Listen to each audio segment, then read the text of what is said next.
hoy tenemos con nosotros a Mingo.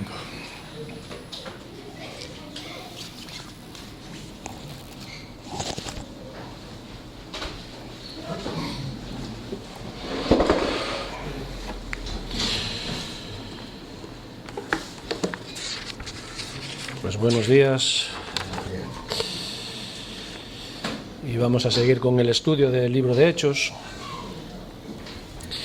Y estamos en el capítulo 12. Leímos hasta el versículo 24 en el estudio anterior y tenemos solo un versículo de este capítulo 12 y leeremos hasta el versículo 12 del capítulo 13. Hechos 12, 25. Dice así la palabra del Señor: Y Bernabé y Saulo, cumplido su servicio, volvieron de Jerusalén, llevando también consigo a Juan, el que tenía por sobrenombre Marcos. Había entonces en la iglesia que estaba en Antioquía profetas y maestros: Bernabé, Simón el que se llamaba Níger, Lucio de Cirene, Manaén el que se había criado junto con Herodes el tetrarca, y Saulo. Ministrando estos al Señor y ayunando, dijo el Espíritu Santo: Apartadme a Bernabé y a Saulo para la obra a que los he llamado. Entonces, habiendo ayunado y orado, les impusieron las manos y los despidieron. Y llegados a Salamín anunciaban la palabra de Dios en las sinagogas de los judíos. Tenían también a Juan de ayudante. Y habiendo atravesado toda la isla hasta Pafos, hallaron a cierto mago, falso profeta, judío, llamado Barjesús, que estaba con el procónsul Sergio Paulo, varón prudente. Este, llamando a Bernabé y a Saulo, deseaba oír la palabra de Dios. Pero les resistía Elimas, el mago, pues así se traduce su nombre, procurando apartar de la fe al procónsul. Entonces Saulo, que también es Pablo, lleno del Espíritu Santo, fijando en él los ojos, dijo: Oh, lleno de todo engaño y de toda maldad, hijo del diablo, enemigo de toda justicia, ¿no cesarás de trastornar los caminos rectos del Señor? Ahora pues, he aquí la mano del Señor está contra ti y serás ciego, y no verás el sol por algún tiempo. E inmediatamente cayeron sobre él oscuridad y tinieblas, y andando alrededor buscaba quien le condujese de la mano. Entonces el procónsul, viendo lo que había sucedido, creyó, maravillado de la doctrina del Señor. Hasta aquí la lectura. En el estudio anterior terminamos lo que era la tercera sección del libro de Hechos con la frase: pero la palabra del Señor crecía y se multiplicaba, que encontrábamos en el versículo 24 de Hechos 12. Y a partir del versículo 25 comienza una nueva sección de este libro, donde quizás la palabra que lo resume es la palabra misión. Hasta este momento el Evangelio se fue extendiendo por causas ajenas a la voluntad de los creyentes. Hemos visto cómo en varias ocasiones la expansión del Evangelio era provocada por la persecución que se producía a aquellos que predicaban el Evangelio, y todo ello estaba siendo controlado por la soberanía de Dios. En esta nueva sección, Dios lo sigue controlando todo, pero también vemos la responsabilidad humana, cumpliendo el mandato que Jesús hizo a sus discípulos poco antes de ascender a los cielos: id por todo el mundo y predicad el Evangelio. Esta fue la comisión que Jesús hizo a sus discípulos, entre los cuales también estamos nosotros. Dice el versículo 25 que Bernabé y Saulo, cumplido su servicio, volvieron de Jerusalén. ¿Cuál era el servicio que habían cumplido Bernabé y Saulo? Pues en el capítulo 11, si os acordáis, Agabo profetizó una hambruna que sucedió en los tiempos de Claudio, nos dice Lucas. Y por ese motivo los creyentes decidieron levantar una ofrenda para socorrer a los hermanos de Judea.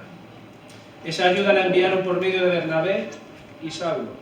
Y si recordáis, ellos habían sido los encargados de la enseñanza en la iglesia de Antioquía, pero también fueron los escogidos para llevar esa ofrenda y hacerla llegar a los ancianos de las iglesias de Judea.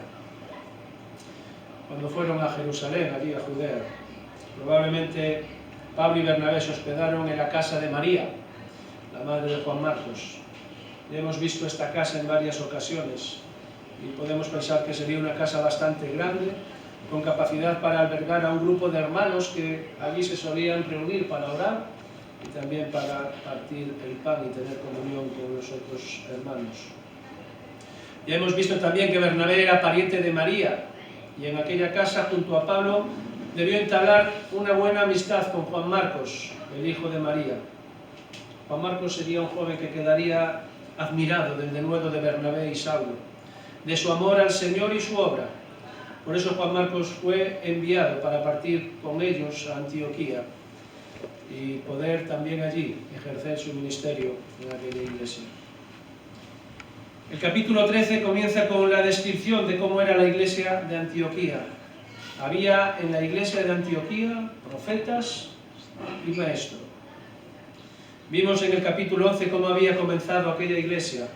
Gente que había llegado desde Chipre y desde Cirene y que habían predicado no solo a judíos, sino también a los gentiles. En Antioquía se formó, por tanto, una iglesia donde había judíos y gentiles, creyentes que poseían dones que ministraban en medio de la iglesia. Y entre estos profetas y entre estos maestros se encontraban Bernabé, Simón, al que llamaban el Níger, Lucio de Cirene, Manaén, el que se había criado con Herodes, y Saulo. Es probable que Lucas nombre a estos hermanos en orden de importancia. Bernabé, el principal, había sido enviado por la iglesia de Jerusalén para supervisar lo que sucedía en aquella iglesia de Antioquía. En Hechos 11 leemos que estuvo allí durante un año. Simón, al que llamaban Níger o el Negro, y que algunos han identificado como Simón de Cirene, el que llevó la cruz de Jesús.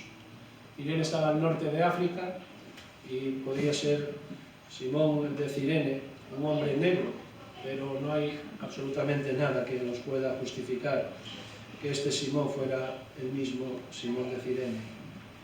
Lucio de Cirene probablemente fuese uno de los primeros creyentes que evangelizaron en la ciudad, ya que vimos que de Antioquía vinieron desde Chipre y desde Cirene.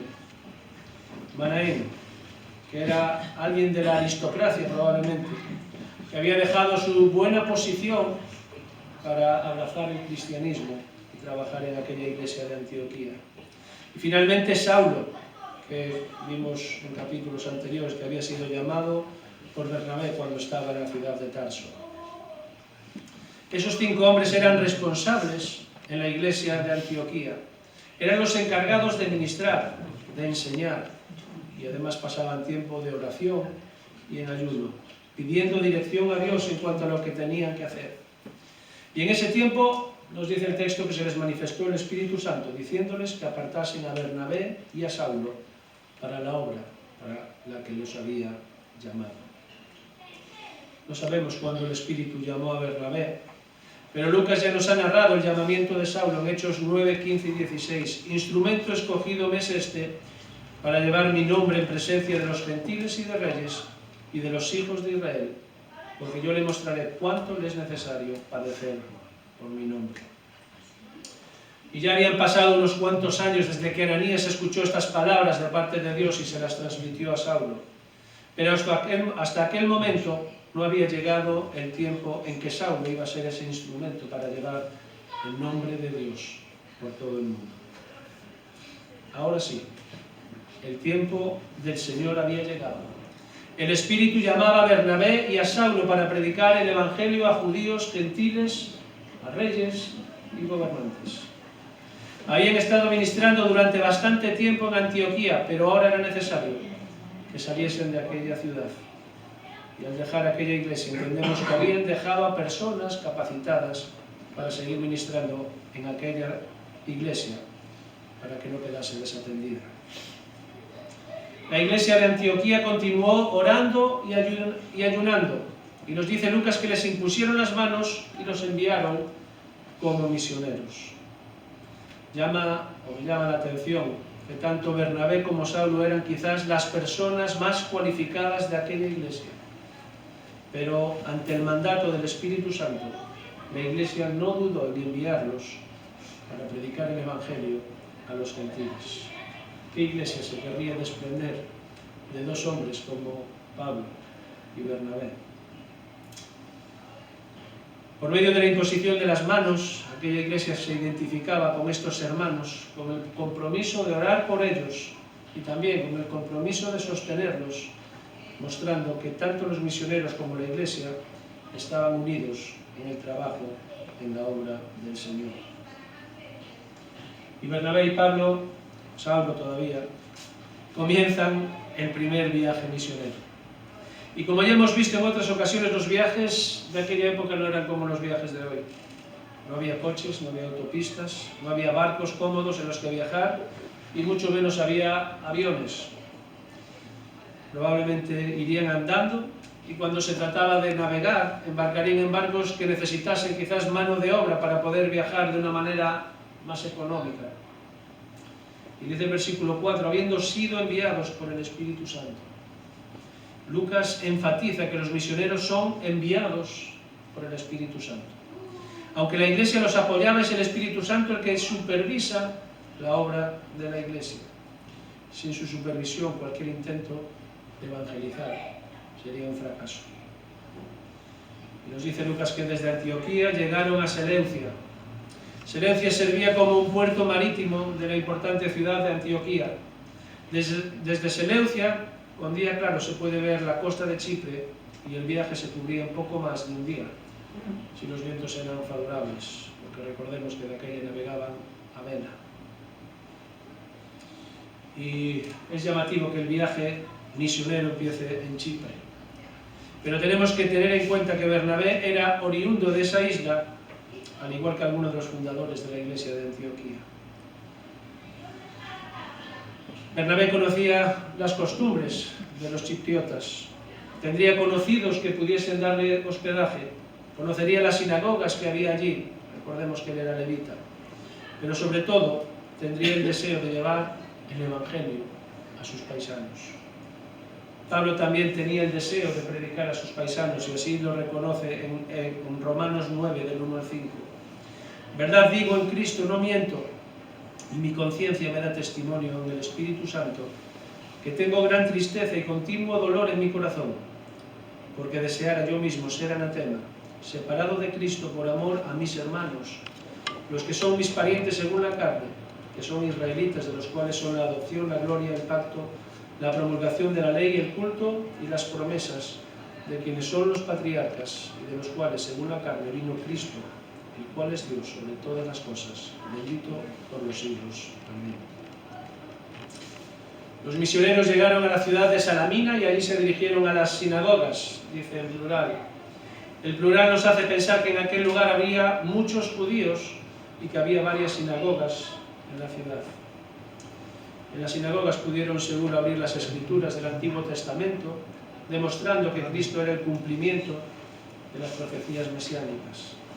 Lucas no nos dice nada en cuanto a cómo eran los mensajes que daban en estas sinagogas, ni en cuanto al resultado que se produjo en esas predicaciones. Eso lo veremos más adelante cuando Pablo predique en otras sinagogas. Pero Lucas se detiene más en lo que sucedería en la ciudad de Pafos. Antes, los misioneros tendrían que recorrer unos 200 kilómetros, con lo que la narración, aunque parece muy rápida, tuvieron que pasar algunos días. Días en los que seguramente Bernabé y Saulo se detendrían en las distintas sinagogas que encontraban por el camino, con el mismo propósito de anunciar el Evangelio. Pafos era un centro religioso y administrativo, y era la residencia del procónsul romano, que en este caso se llamaba Sergio Paulo. Los procónsules eran nombrados por el Senado romano y gobernaban alrededor de un año y tenían autoridad militar y judicial en aquel lugar. Lucas nos dice que Sergio Paulo era un varón prudente. En otras versiones dicen que era un varón inteligente y que tenía inquietudes espirituales. Habría escuchado hablar de los misioneros que habían venido anunciando el Evangelio y le picó la curiosidad para saber qué era lo que ellos predicaban, porque los llamó para escuchar el mensaje que tenían. Pero nos dice el texto que para Sergio Paulo trabajaba un hombre llamado Bar Jesús, que significa hijo de Jesús o hijo de salvación, y que había usado la magia para encandilar a aquel procónsul. Lucas dice que este hombre era un falso profeta judío. Como judío, Bar Jesús sabía de la condenación de Dios a los profetas que no habían sido llamados por él, pero a pesar de las enseñanzas de Dios respecto a divinos y falsos profetas, Bar Jesús era uno de esos falsos profetas. Y no solo era falso profeta, sino que además hacía uso de la magia. En la corte romana, Bar Jesús usaba su nombre en griego, Elimas, que significa mago. Y ante el procónsul prefería usar su nombre griego, y lo mismo hizo Saulo, al que Lucas, a partir de este momento, empezó a llamar por su nombre griego Paulo, que deriva en el nombre Pablo. Literalmente, Pablo significa pequeño, y es llamativo que empiece a llamar a Saulo como Pablo, en el momento en el que se encontró con su tocayo Sergio Paulo. Entendemos que Bernabé y Pablo habían empezado a hablar del Evangelio al procónsul, y ante el mensaje del Evangelio, Elimas vio que su fuente de ganancia podía secarse, por lo que Lucas nos dice que les resistía, procurando apartar de la fe al procónsul. Algo parecido encontraremos cuando Pablo llega a Filipos y una muchacha que tenía espíritu de adivinación y daba gran ganancia a sus amos, y Pablo echó fuera al espíritu que la poseía, y los amos llegaron a los apóstoles ante las autoridades porque había salido de ella la esperanza de sus ganancias. Y esta oposición que ejerció Elimas a la predicación del Evangelio provocó una reacción de Pablo. Podemos decir que en estos momentos Pablo dio un paso al frente, y notaremos que a partir de ahora Pablo ya no va a ser el acompañante de Bernabé, sino que él será quien lleve la voz cantante. Aunque en alguna ocasión más veremos que Lucas nombra primero a Bernabé y antes y después a Pablo, por ejemplo en Hechos 14:14 y en Hechos 15:12. Lucas nos dice que Pablo fue lleno del Espíritu Santo, y esto nos muestra la diferencia entre la morada del Espíritu Santo en el creyente y su plenitud espiritual. Pablo ya había recibido el Espíritu Santo cuando Ananías le impuso las manos, Hechos 9:17, pero ahora estaba siendo lleno del Espíritu Santo para amonestar a este falso profeta que había engañado a Sergio Paulo. Versículo 10.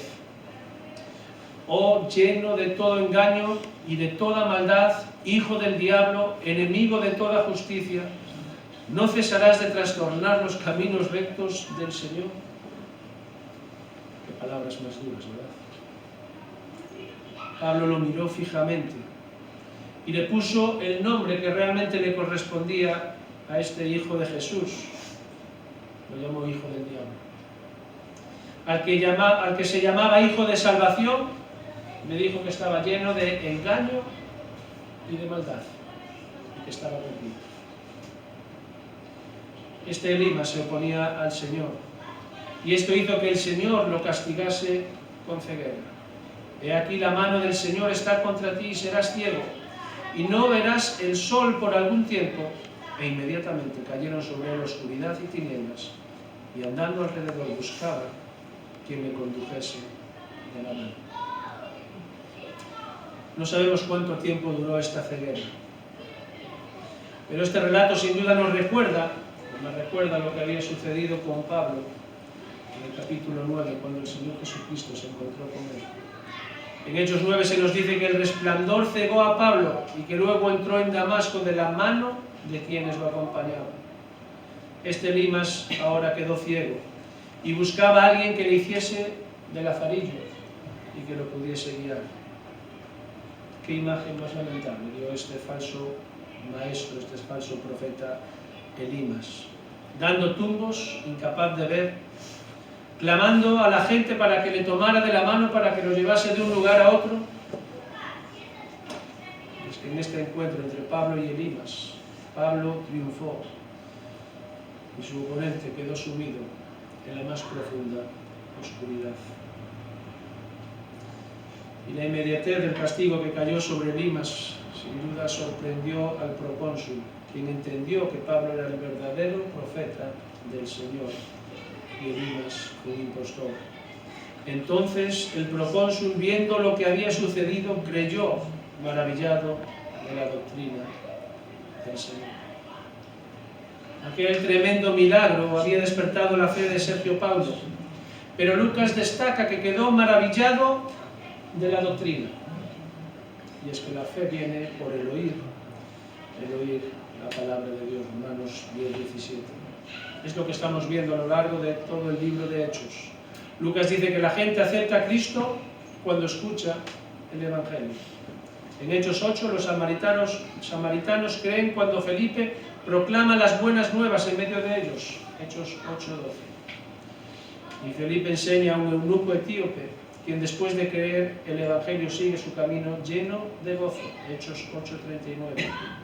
En Hechos 10, Cornelio y su familia escuchan el Evangelio de boca de Pedro y tras creer reciben el don del Espíritu Santo. Hechos 10:44.